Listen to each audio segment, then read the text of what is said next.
Hey guys, my name is Chris if you didn't already know, and welcome to my show, SmegChris Review. I've actually got another new film to talk about. But before I get on with that, I want to talk about something I watched on the television. Let me give you a clue as to what it was. And now I've done that, I've got to try and put them back without dropping them. Yes, I got to watch Friends the Reunion, and I was so happy about it. Just not 100% so. I love the way the show was structured, where we were seeing parts of it individually and they kept going back and forth. I actually enjoyed that. You know, it started off with the cast coming on one at a time onto the set that they'd rebuilt. Although I did notice one thing, the two chairs that Matt LeBlanc and Matthew Perry went and sat in, reminiscing about that episode where they got comfy in the chairs, those weren't the correct ones. The ones in the show were black, these were brown, but I'm kind of guessing those chairs are no longer around. Then they started being interviewed by James Corden, which baffled me. I mean, I'd have thought they'd have got somebody who was actually connected to the show itself. And the makers of the show were introduced and they were being interviewed. They were talking about the casting process and how everybody bonded. Then there was a little homage to the quiz that Ross did with the boys and the girls, and the boys won the girls' apartment. And they brought on a few of the past guest stars at that point. Then there was this moment where the cast were around a table reenacting scenes from some of the shows. And they just kept going back and forth between these different scenarios. And like I said, for the most part, I really enjoyed it. However, there were some things that bothered me. Like, for example, when near the end they did this catwalk thing and they had people come on in the costumes, like Justin Bieber. What was that all about? That one had me scratching my head. Also, I forgot his name who played Gunther. Had him on a big TV screen. Why wasn't he there? And also Paul Rudd was sadly missing. I guess he's too famous now, I don't know. And for some reason, at one part, we've got Lisa Kudrow singing Smelly Cat with Lady Gaga.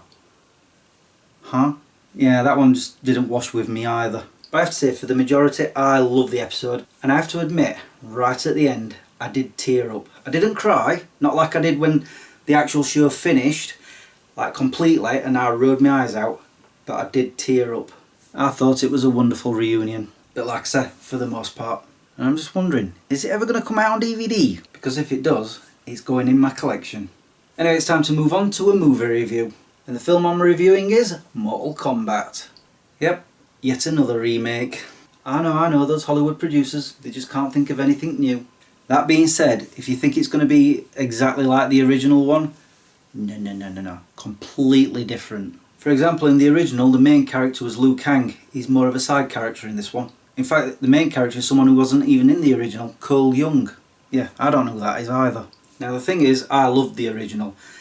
It's a bit dated nowadays, but I still love it. And the sequel, well, I did enjoy it when it first came out, and the more I've watched it, the less I've liked it. For numerous reasons. And there's been some sort of internet movie versions or internet video versions. They were alright. So what about this new version? I liked it, mostly. You see, I have to be honest that for the first half of the film, I was literally sat like this. And I was fighting the urge to fall asleep. And I'm not even kidding. Because it was just talk, some fighting, more talking, more story, more getting to know the characters, learning about Mortal Kombat. But we, the viewer, already knew. The only interesting part was this Cole Young didn't know who he was, and he had a family, and we got to know everything about him. It wasn't until they met Liu Kang and they started practicing, like training, to try and open up these powers that they'd got. Yep, it started veering towards superpowers, which makes sense because in the video game, that's what they had. And that was sort of missing in the original movies. It was after that I started taking more interest in the film and started to enjoy it even more. And the thing is, I kept expecting all the way through to get to the tournament like we did in the original film. Oh no, this is basically a prequel to that. We never actually got to the tournament. But don't worry, there was plenty of fighting. And I have to say, even though it was slow and convoluted for the first half, I do find that it has a superior story to the original film. Because everything made more sense towards the end. And it wasn't just a case of fight, little talking, fight, talking, all the way through like the originals. Not this one. When the fight scenes came, there wasn't this loud boisterous music in the background and you could dance to it. No, it was about the fight. But there's one thing that really bothered me about the film was they tried to make it as gory as possible. So much in fact that they were adding blood with CGI and you could tell it was really bad that. Somebody's like getting stabbed or ripped in the chest and blood's just going, and it was CGI, you could tell. But I have to say the fight scenes were fantastic. There was nothing generic about any of it. So that second half of the film really made up for the first half. And the way it ended, I feel like there's more to come. Let's just hope it's not going to be a rehash of Mortal Kombat Annihilation, because that one really did have cheesy CGI. And in the end, I give Mortal Kombat a maybe not as loud and as boisterous as the original, but it's pretty decent. And there you go, that's my review of Mortal Kombat, and it's now time for me to go. So all that's left for me to say is thank you for watching and subscribing if you have, and liking this video if you did. Until the next time, peace out.